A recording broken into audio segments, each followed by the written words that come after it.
تعالوا بينا ندردش، واي حد عمل عملية تجميل نشوف اللزق ده بيتلزق ازاي.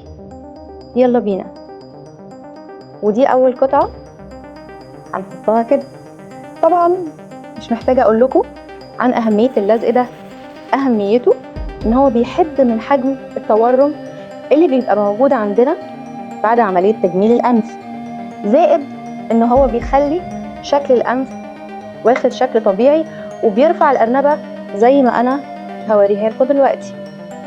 دي حاجة مانداتوري واساسية لاي حد ناوي يعمل عملية تجميل انف. كده المرحلة اللي قبل الاخيرة تمام زي ما احنا شايفين. هنطول بقى اخر واحدة شوية وهنعملها يو شيب عشان نرفع بيها الأرنبة بالشكل ده.